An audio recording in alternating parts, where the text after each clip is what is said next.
দর্শক, অবশেষে বাংলাদেশের সরকারের পক্ষ থেকে এবং আইনশৃঙ্খলা রক্ষাকারী বাহিনীর পক্ষ থেকে এই ঘোষণা দেয়া হয়েছে যে শরীফ ওসমান হাদি তাকে আক্রমণ করেছিল যারা, তারা বাংলাদেশে নেই, তারা ভারতে পালিয়ে গেছে। ওসমান হাদির ঘটনা ঘটেছে গত 12ই ডিসেম্বর। 12ই ডিসেম্বরের পরে 28 ডিসেম্বর পরে এসে 16 দিন পরে এসে এটা এক অর্থে স্বীকার করে নেওয়া হলো যে তারা দেশে নেই, ভারতে পালিয়ে গেছে। যখন এই কথাটা স্বীকার করে নেওয়া হলো তখন ভারত থেকেও নতুন বার্তা আসছে এবং সেখান থেকে জানানো হচ্ছে যে এই জাতীয় কেউ ভারতে নেই, কাউকে গ্রেপ্তারও করা হয়নি। দুই দেশের দুই রকম পাল্টাপাল্টি অবস্থান। কি বলছে বাংলাদেশের গণমাধ্যম এবং ভারতের গণমাধ্যম শরীফ ওসমান হাদির আক্রমণকারীদের ব্যাপারে? চলুন একটু এই চাঞ্চল্যকর খবরে দৃষ্টিপাত করি এবং জানার চেষ্টা করি, বোঝার চেষ্টা করি আদতে ঘটছেটা কি। থাকবেন পলিটিক্স টিভির নিয়মিত আয়োজনে।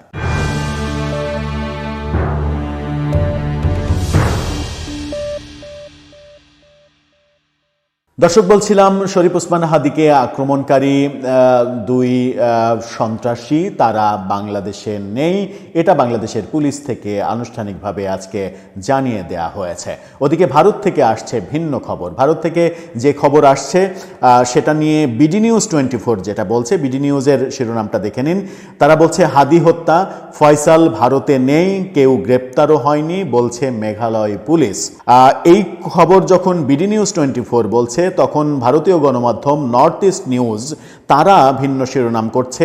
তারা বলছে no Indian arrested in Meghalaya for links with Bangladesh political activities killing Tura police. এই তথ্য মানে প্রায় একই রকম তথ্য ভারতীয় গণমাধ্যম এবং বাংলাদেশি গণমাধ্যম প্রায় একই রকম তথ্য দিচ্ছে। খবরের ভেতরে কি রয়েছে? শরীফ ওসমান হাদির হত্যার প্রধান সন্দেহভাজনের ভারতে পালিয়ে যাওয়া এবং তাকে সহায়তার অভিযোগে দেশটিতে দুজন গ্রেপ্তার হওয়ার যে তথ্য ঢাকার পুলিশ দিয়েছে, মেঘালয় পুলিশ তা অস্বীকার করেছে। অর্থাৎ ঢাকার পুলিশ দাবি করছে যে ভারতে দুজনকে গ্রেপ্তার করা হয়েছে, কিন্তু মেঘালয় পুলিশ, ভারতের পুলিশ সেটা অস্বীকার করছে। আজকে ভারতীয় সংবাদ মাধ্যম হিন্দুস্তান টাইমসের প্রতিবেদনে বলা হয়েছে দেশটির সীমান্তরক্ষী বাহিনী ও বিএসএফ ডিএমপির দাবি দুটি প্রত্যাখ্যান করেছে। রোববার হাদি হত্যা মামলার অগ্রগতি জানাতে সংবাদ সম্মেলনে আসেন ঢাকা মহানগর পুলিশের অতিরিক্ত কমিশনার এস.এন. মোহাম্মদ নজরুল ইসলাম। তিনি বলেন হাদি হত্যার প্রধান দুই সন্দেহভাজন ফয়সাল করিম এবং আলমগীর শেখ ভারতে পালিয়ে গেছেন। এই প্রথমবারের মতো স্বীকার করে নেওয়া হলো যে তারা ভারতে মানে বাংলাদেশে নেই। মেঘালয় পুলিশের সাথে ইনফরমাল চ্যানেলে যোগাযোগ করে তারা জানতে পেরেছেন মেঘালয় পুলিশ ফয়সাল করিমকে সহায়তাকারী পুত্তি ও সামি নামে দুজনকে গ্রেপ্তার করেছে। তিনি পালিয়ে যাওয়ার একটা বর্ণনাও দিয়েছেন। এর ঘণ্টা দুয়েক পরেই হিন্দুস্তান টাইমসের অনলাইনে প্রকাশিত প্রতিবেদনে বিএসএফ ও মেঘালয় পুলিশের বরাত দিয়ে ডিএমপির দাবি অস্বীকার করা হয়েছে। ডিএমপি দাবি করছে ভারতে ফয়সাল করিমকে সহযোগিতা করা ভারতীয় দুই নাগরিককে ভারতের পুলিশ গ্রেপ্তার করেছে, কিন্তু ভারতের পক্ষ থেকে সেটা অস্বীকার করা হচ্ছে।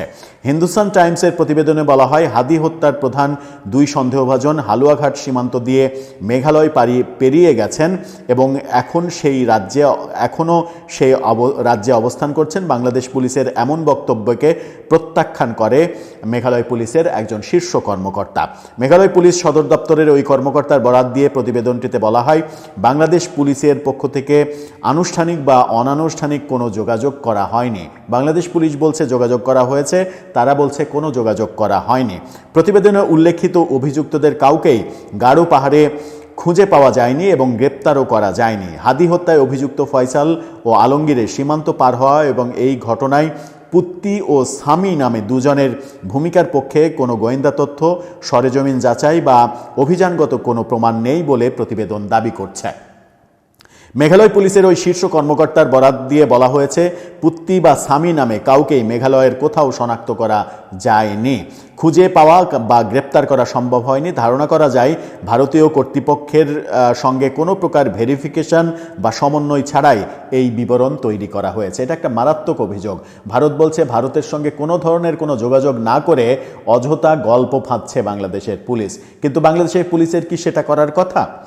কি বলা হচ্ছে আরও, মেঘালয় পুলিশের এই দাবির পক্ষে ভারতীয় সীমান্তরক্ষী বাহিনী সমর্থন জানিয়েছে বলে হিন্দুস্তান টাইমস বলছে।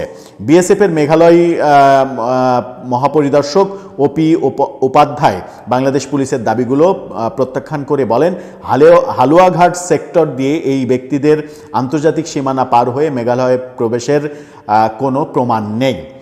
বিএসএফের পক্ষ থেকে এমন কোনো ঘটনা শনাক্ত বা রিপোর্ট করা হয়নি। এই দাবিগুলো ভিত্তিহীন এবং বিভ্রান্তিকর।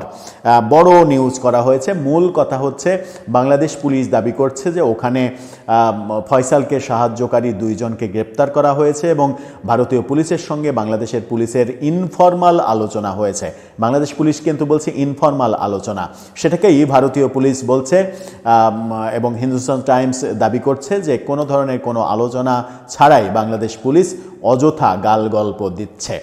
এটা একটা ভয়ঙ্কর অভিযোগ। আর ইনফর্মাল আলোচনার ব্যাপারটা উল্লেখ করাটা কতটা যৌক্তিক সেটাও একটা বড় ব্যাপার, কারণ ইনফর্মাল আলোচনা নিশ্চয়ই ফর্মালি কেউ স্বীকার করবে না, ইনফর্মালি থেকে যাবে। যেহেতু বাংলাদেশের পুলিশ বলছে সেটা ইনফর্মাল আলোচনা, এই ব্যাপারে গতিবিধি কোন দিকে যাচ্ছে? তবে একটা অগ্রগতি হয়েছে, সেটা হচ্ছে বাংলাদেশের পুলিশ থেকে এই প্রথমবারের মতো জানানো হলো যে অপরাধী 2 জন বাংলাদেশে নেই। এখন দেখার বিষয় তারা ভারতেই আছেন নাকি ভারতে গেলেও ভারত থেকে আবার অন্য কোনো তৃতীয় দেশে চলে গেছেন।